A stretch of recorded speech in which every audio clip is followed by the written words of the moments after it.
Друзья, когда мы слышим слово «стартап», у нас автоматически в голове возникает Силиконовая долина, Гуглы, которые могут проинвестировать в стартапы.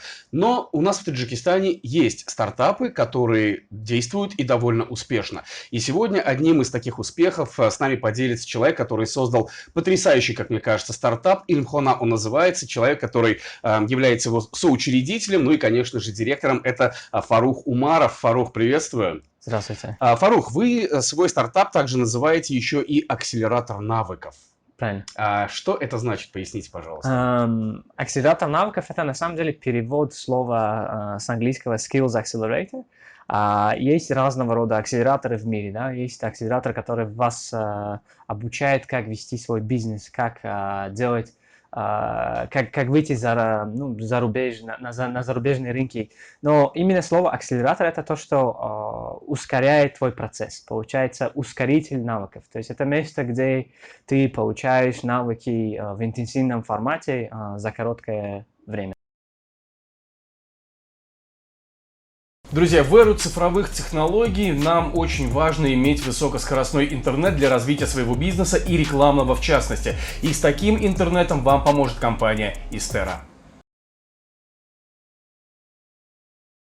А чем именно занимается ваш акселератор? Мы акселерируем, можно так сказать, людей в области технологий. Именно мы обучаем людей программированию и дизайну.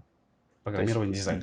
Вообще, откуда возникла эта идея? Эта идея, то есть, можно так сказать, две истории. Да? Я после окончания Оксфордского университета я поехал на стажировку в Израиль.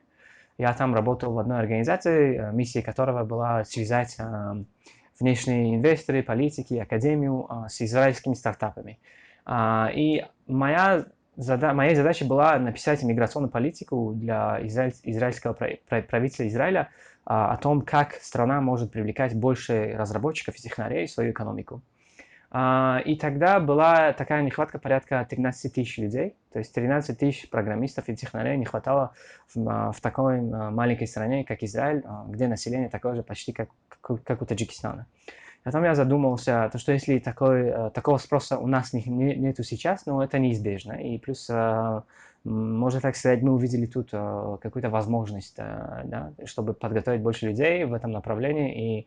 И приехал в Таджикистан, увиделся со своими соучредителями, с Фирдавсом и Шухратом.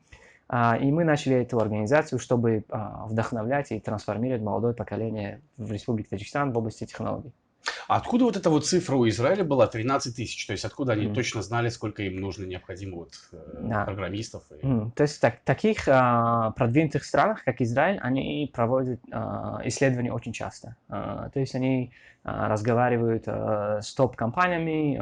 Там есть представительства, чтобы вы знали, да, представительства компаний Microsoft, Google, Apple и разные другие финтеки и прочие большие компании.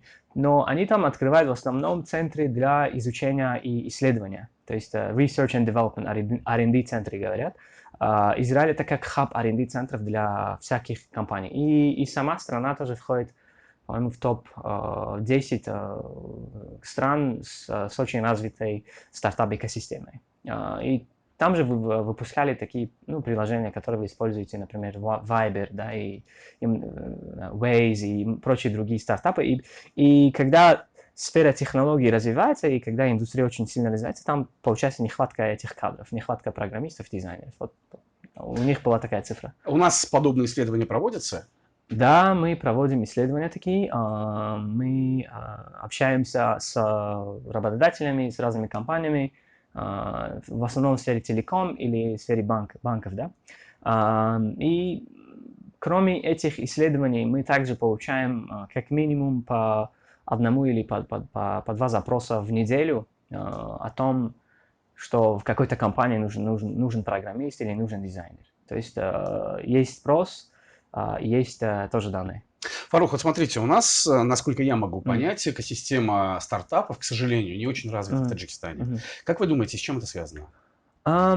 Тут причин очень много, но основные причины, как бы банально это ни звучало, это наш интернет. То, что у нас не хорошая связь, то есть нету хорошей связи с глобальным, так скажем, да, миром, и не у всех есть доступ к интернету. Кроме этого, навыки в предпринимательстве у людей в новом, да, так сказать, стартап-экосистеме, эти навыки не очень развиты. И плюс, по-моему, пока люди работают, ну, в смысле, правительство работает над созданием какого-то проекта, но у нас нету даже, так сказать, законодательства в области венчурного финансирования.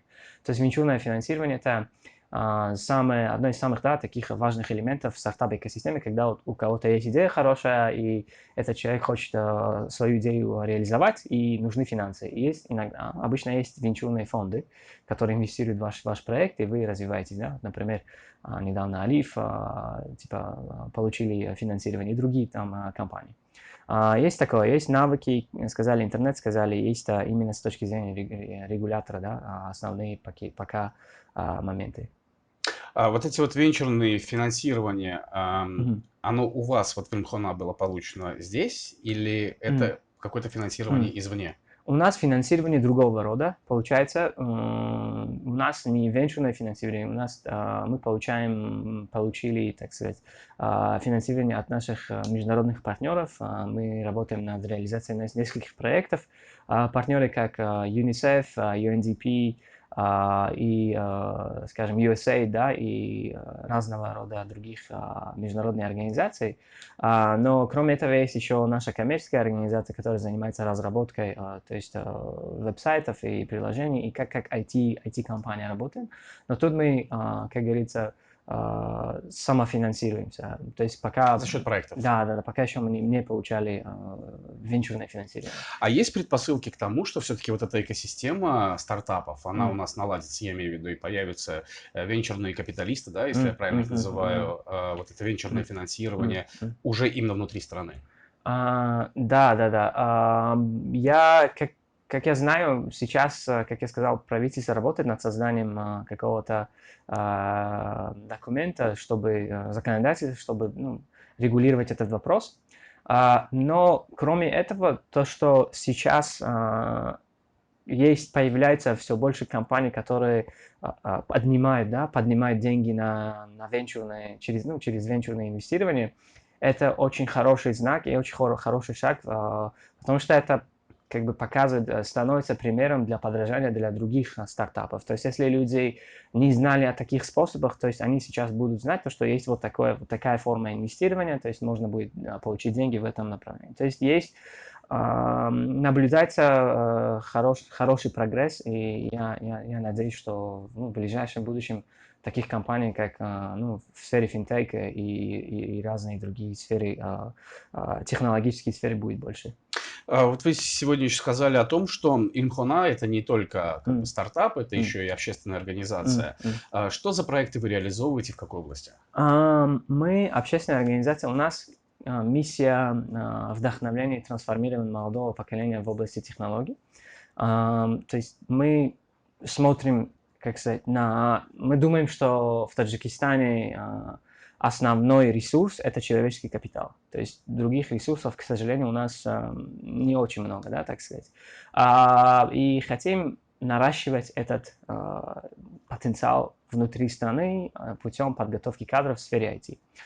Мы реализовывали очень много проектов. В основном это буткемпы, да, то, что я сказал, это типа за 6 месяцев ты приходишь к нам без какого-либо знания, получаешь навыки, и по итогу наших курсов ты получаешь работу. То есть акселерационная программа, как говорится.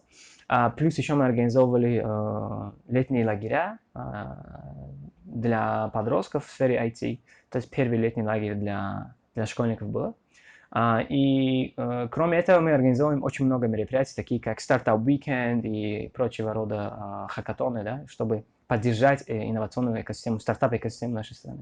Откуда получать эту информацию? Вот я сейчас, честно говоря, первый раз про это слышу. Да. Информацию можно получить через нашу страничку, либо у нас есть в Инстаграме, либо в Фейсбуке, у нас довольно активная страница, и у нас есть веб-сайт www.ilmkhona.org, просто через H, а не KH. Либо, я тоже являюсь, как сказать, да, стараюсь больше посредником этого всего, да, через мою страничку тоже можно получить. Так, Фарух, стартап. Казалось бы, Дело несложное. Собрать команду энтузиастов, собрать команду разработчиков, но многие люди, которые захотят заняться стартапом, то есть какой-то стартап запустить, с чего нужно начать? Вот можете поэтапно рассказать от начала, как вы встретились, скажем, допустим, с единомышленниками, и до финальной части, когда вы, возможно, уже получаете финансирование? Да, это, ну, вы правильно отметили, то, что 90% где-то стартапов, они проваливаются, да, они до конца не идут. Есть ряд причин, но если так через нашу призму посмотреть, то самое главное, наверное, это валидация проблемы. То есть убедиться в том, что та проблема, которую вы хотите решить, то есть это является достаточно большой проблемой для достаточного количества людей. И оно стоящая, да, проблема, можно так сказать. Если вы провели какие-то исследования, поговорили с людьми, которые могут стать вашими потенциальными покупателями, либо которые будут пользователями, да, вашего продукта, и вы убедитесь в том, что есть на самом деле проблема, и то, что мы создаем, какой-то продукт, который мы сейчас создадим, это принесет какую-то пользу, и проблему на самом деле будет решать. И после этого нужно будет просто сделать, как Nike говорит, just do it, и просто взяться за идею, создать свой продукт в формате хотя бы как MVP. То есть минимальный жизнеспособный продукт – это минимальная версия вашего продукта, которую вы хотите потестить, да, попробовать, сработает ли этот продукт или нет. То есть вы посмотрели, сработал продукт, там, у вас есть, скажем, 15 людей, которые обожают ваш продукт, без этого не могут никак, то давайте еще больше, и потом можно будет масштабироваться и получить финансирование. Если, так сказать, про венчурное финансирование, как я сказал, многие компании, которые получают венчурное финансирование в Таджикистане, у них есть представительства в других странах. То есть либо есть в Великобритании, либо есть в США юридическое представительство, через которого они как сказать, получают инвестирование. Надеюсь, у нас в скором времени будет это доступно, не обязательно будет потом открыть там компанию в Америке, либо в Лондоне, чтобы получить финансирование. И самое главное – это команда. Это как бы это не one-man show, да, это не шоу одного человека, то есть без команды никуда не обойтись. Поэтому... Вот я бы вот здесь хотел еще заострить внимание, вы сказали, то есть вы планируете какой-то продукт, который волнует огромное количество людей, вы его разрабатываете, условно говоря, да, там вы его тестируете в таком легком варианте, потом финансирование. Вот между вот этим вот тестом и финансированием, вот эта вот прослойка, куда нужно идти, чтобы получить, возможно, вот это финансирование? Смотрите, есть разного рода, так сказать, получение финансирования. Да? Не всегда венчурное финансирование является самым оптимальным. Потому что, когда вы, скажем, получаете венчурное финансирование, то у инвестора тоже появляется место в вашей компании, то есть он получает долю в вашей компании, то есть не всегда бывают такие случаи, то что инвестор не всегда поддерживает ваше видение, ваши мечты, да, вот с какой-то мечты вы же начинаете, и может быть этот инвестор не поддерживает, то есть как бы не разделяет ваши мечты, и вы теряете контроль, да, если много инвесторов, и в компании у вас доля там, скажем, 100% была, и по получению инвестирования у вас стало там 10%. И как бы инвесторы могут вас выкинуть из игры, получается, просто так. Но что можно сделать? Есть разного рода финансирование, да, bootstrapping, как есть еще такой термин, то, что вы сами через свои ресурсы, как говорится, начинаете эту компанию и поддерживаете развитие ее. И в моменте MVP, когда мы говорим о том, как стартап продает уже свои продукты, он же зарабатывает какие-то деньги, и в этом случае можно через bootstrap тоже развивать, то есть не обязательно чтобы, так сказать, да, венчурное финансирование получить. Но если лучше к венчурным инвесторам пойти с каким-то результатом, уже то, что у вас есть пользователи, ну, например, скажем, у вас есть клиенты, там 100 клиентов, которые обожают ваш продукт, и вы идете к ним и говорите, вот, например, ты инвестируешь в мой бизнес со стоимостью, там, скажем, вот столько-то миллионов, и ты мне дашь вот столько за вот столько-то процентов, да? А если вы идете с ничем, то условия будут разными, то есть они могут там дать вам 50 тысяч долларов и забрать там где-то 30% вашей компании, либо могут нам 200 тысяч дать и 5% получить. Но как бы оценка вашей компании очень, как говорится, да, меняется в зависимости от того, на какой стадии вы находитесь. Это очень долгий ответ. Вот то, что сейчас Илмхона, помимо того, что это стартап, оно еще является и общественной организацией, это вынужденная мера для того, чтобы содержать себя? Да, на самом деле, когда мы начинали Илмхона, мы начали это как регистрировали как общественную организацию, но есть понятие НПО, да, неправительственная организация, но еще есть как бы нео-НПО, то есть это новая форма НПО. Мы не делаем все проекты подряд, у нас есть свой мандат, получается, да, свое видение, свои цели, мы делаем только, окей, у нас вот такая миссия, мы будем, если тот или другой проект совпадает, да, с нашей миссией, то мы можем вместе с ним поработать. Если это какой-то проект, там, скажем, в области, не знаю, какой-то другой области, да, работать, то это не наше. Но это не то чтобы вынужденное решение, это осознанное решение, которое мы принимали тогда, потому что как социальный проект мы хотели этот проект осуществовать.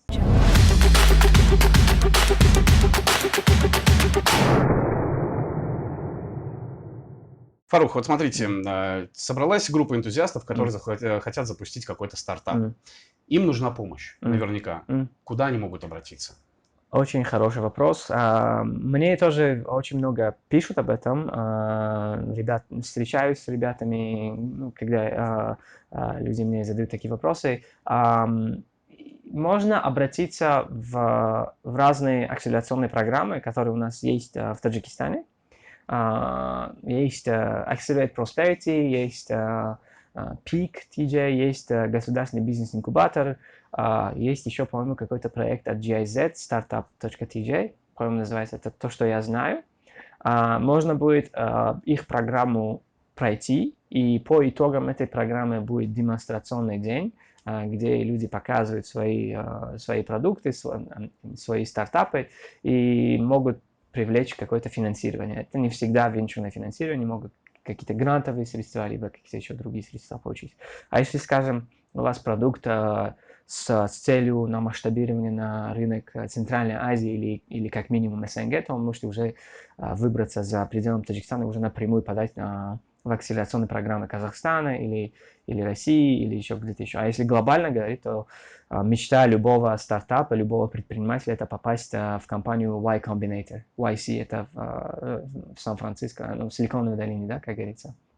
И если туда вы попадете, у вас как бы, да, очень хорошие шансы, да, очень хорошие. Вот, кстати, по поводу Силиконовой долины, если взять стартапы, которые там, судя, я там не был, к сожалению, но судя по рассказам и по тому, что я читал в интернете, условно говоря, группа ребят создает какой-то стартап, они идут там в Google, они идут в Facebook и говорят: ребята, вот у нас есть продукт, хотите, инвестируйте. Ребята смотрят из Google и говорят: да, это интересный проект, мы инвестируем прямо здесь и сейчас. У нас же в Таджикистане, насколько я понимаю, нужно ждать какой-то определенный один день в году, когда ребята, инвесторы собираются вместе, говорят: вот мы объявляем набор, вот тогда подавайте ваши заявки. И вот людям, которые придумывают стартапы, нужно ждать. Тут два момента. Во-первых, первый момент по поводу Америки, да, стартап это такая тема, которая двигается очень быстро, да, типа нужно решать очень быстро. Но не всегда так получается, как в кино, да, вот пошлите, тебе вам дали деньги. Понятно, но ты в любой момент можешь пойти. Да, есть такое. В любой момент ты можешь пойти к любому инвестору и сказать, типа: окей, вот у меня есть вот такой продукт, хочешь быть частью нашей команды, да, проинвестируй в наш проект.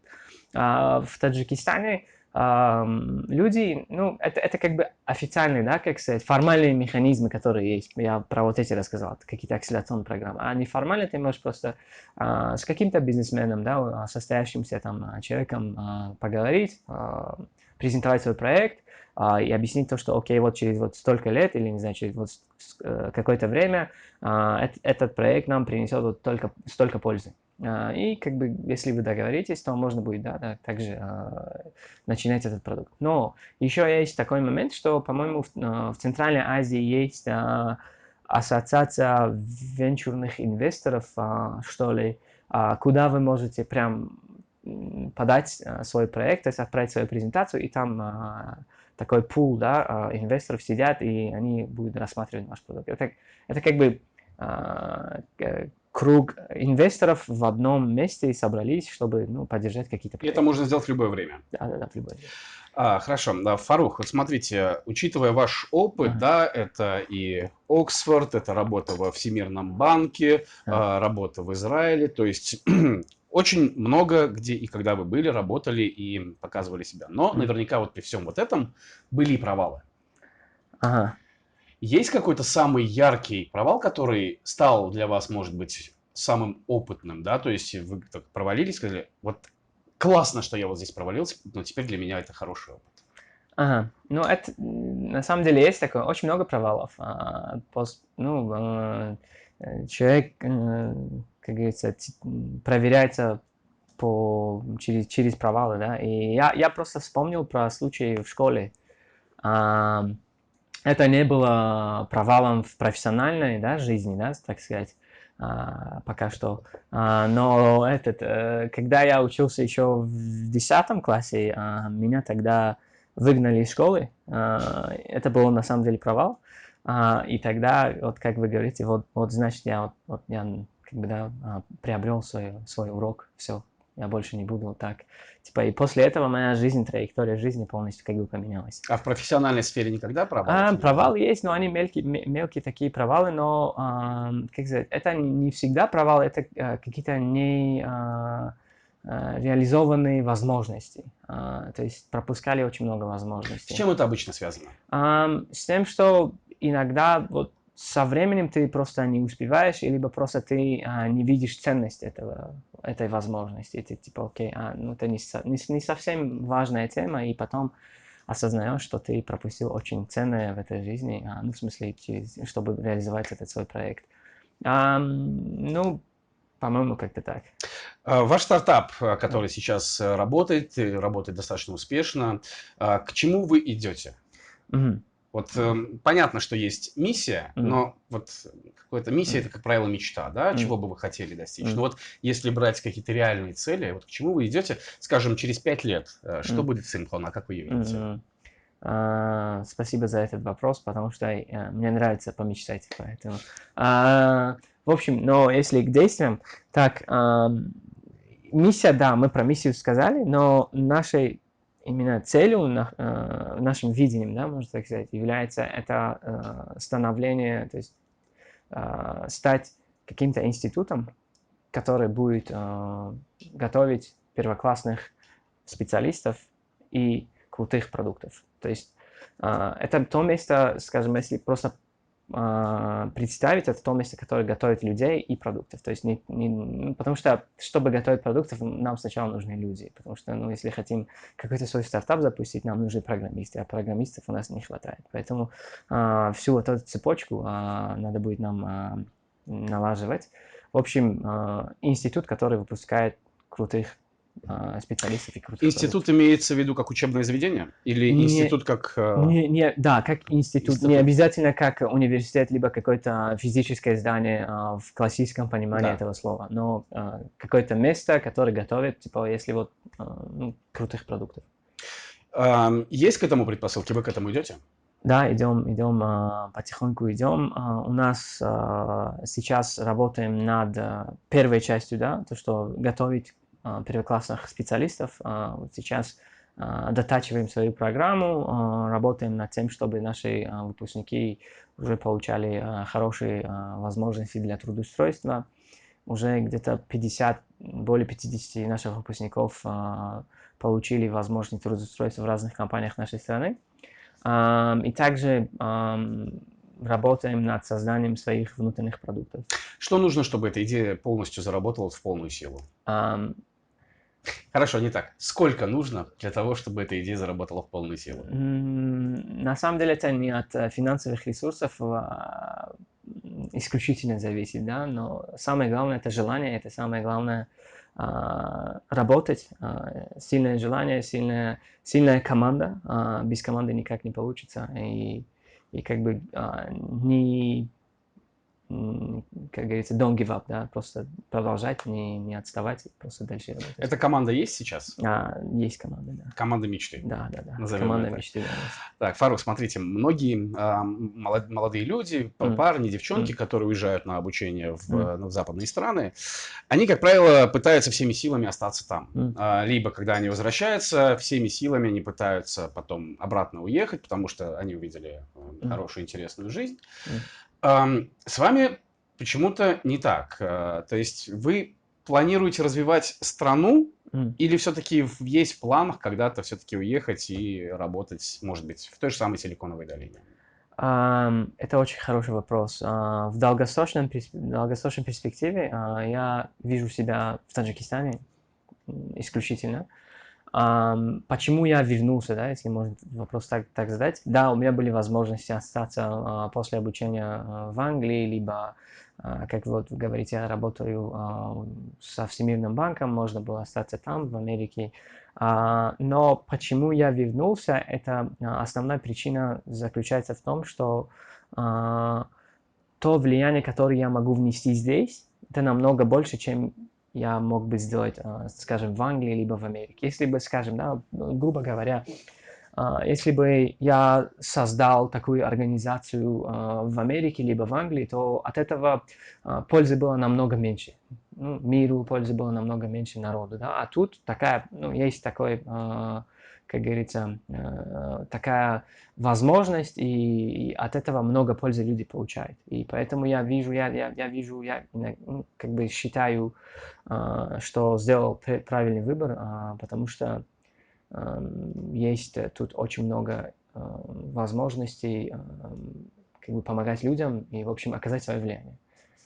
Не было никогда такой мысли, что, может быть, я все-таки сделал неправильный выбор? Я сейчас объясню, что я имею в виду. То есть вы запускаете свой стартап, на какой-то момент в любом случае финансирование появилось не сразу, да? Вы сидите и думаете, вот сейчас бы, допустим, в той же самой Силиконовой долине или в Англии у меня бы с этим проблем не было.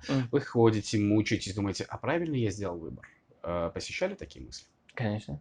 Они посещают, особенно вот в таких моментах, когда мы пропускаем какие-то возможности, да, либо что-то не получается, какое-то препятствие у тебя. Типа ты сидишь и думаешь, вот ты закончил Оксфорд, ты работал во Всемирном банке, зачем вот с этим сталкиваешься, да? Почему? Окей. Зачем связываешься с этим? Да. И зачем тебе это все надо, да? Но эти мысли, они, как сказать, очень короткие, да, и они проходят очень быстро, когда я вот вижу какие-то плоды своей работы. То есть, когда я вижу, что был один человек, который работал там доставщиком, и через полгода стал программистом, и сейчас зарабатывает и работает как программист, вот как бы его жизнь как-то поменялась, да, и вот в таких случаях такие мысли, окей, вот уже есть ответ тебе. Это как мотивация в таком случае. Да. Палки в колеса вставляют? Были моменты когда-то, работать не легко в такой среде, но это возможно, все возможно. Так что. Менталитет сильно влияет на развитие стартапов здесь у нас? Очень сильно. Какая основная проблема? Непонимание, для чего это нужно или что?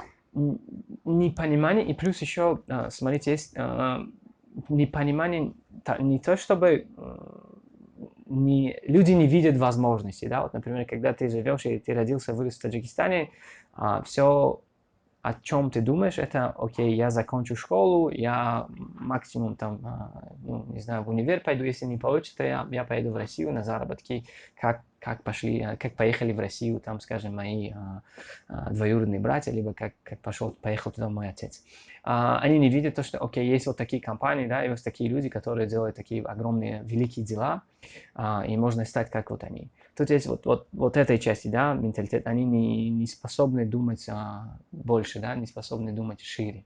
Потому что, грубо говоря, просто не знают, они не осведомлены об этом, про это. Есть еще другой момент, это связано с менталитетом, это не ориентированность на риск. То есть стартап – это риск, как я уже сказал, это 90% они проваливаются. То есть если ты готов брать этот риск или ты просто там, не знаю, чем-то другим будешь заниматься, который более-менее рискованный, и все, да, типа. И плюс то, что мы делаем в Таджикистане, мы вводим какую-то новую, как сказать, идею о том, что не обязательно учиться 4 или 5 года в университете. Можно проучиться 6 или 8 месяцев интенсивно, но и при этом трудоустроиться сразу после. Ну, вообще, как показывает практика, успешные люди и вовсе не получили полного высшего образования, учась при этом в Гарварде, да, например. Ситуация меняется в этом смысле? То есть вы как-то помогаете людям вот этот вот менталитетный барьер, если позволить такое выражение, его преодолеть? Да. Или как-то расширить кругозор? Да, конечно. Мы пытаемся это делать через наши социальные сети, через какие-то видеоролики, хотим создать новый имидж какого-то, да, героев для подражания. То есть, чтобы люди, когда ребенок, как бы он родился и он растет, чтобы не смотрел на какого-то там, скажем, прокурора или кого-то еще и хотел стать как он. А мы хотим, чтобы вот смотрели на более таких людей, которые добились чего-то в области технологий, в области предпринимательства, чтобы были новые герои для подражания. Фарух, если сейчас какое-то направление, в которое вы, допустим, может быть, не хотите по каким-то причинам браться, но вы думаете, вот это направление сейчас в плане стартапов там, или чего-то, изменения жизни к лучшему, оно может выстрелить. То есть, как это в свое время, я не знаю, произошло там революционные какие-то Фейсбуки и прочие какие-то такие, которые сейчас уже являются корпорациями. У нас в Таджикистане что-нибудь такое есть? Вот куда бы сейчас, вот если люди захотят заняться стартапом, что бы вы им посоветовали? Куда? Какое направление? Очень много возможностей, но я бы не советовал людям сосредоточиться на рынке Таджикистана. Почему? Потому что, когда мы говорим про стартап, это компания, которая хочет развиваться и которая, безусловно, да, большие амбиции расширяться, да, но Таджикистан, да, очень много проблем, буквально любые проблемы можно будет решать и в области финансовых технологий, в области, скажем, еще каких-то. С услугами у нас не очень, но я вижу, что много стартапов появились во время пандемии в сфере доставки. Это очень хорошо, но я бы сказал, интеграция технологий в свои стартапы. То есть использовать больше технологий и смотреть на это как на Таджикистан, как на тестовую площадку. Но при этом думать уже о глобальном рынке. Да. Хорошо. Ну и заключительный вопрос. У нас есть рубрика, называется она «Ни в коем случае». Фарух, чего ни в коем случае нельзя делать при запуске стартапа? Сдаваться. Нельзя сдаваться. Ни в коем случае. Потому что причин или поводов, чтобы сдаться, будет полным-полно. Любая причина, можно, не получилось, вот эта причина появилась, я сдаюсь. Либо другая причина, да. Очень много будет причин, но не стоит сдаваться. Это вот самый главный совет людям, которые начинают свой стартап. Да. Спасибо большое. Спасибо большое.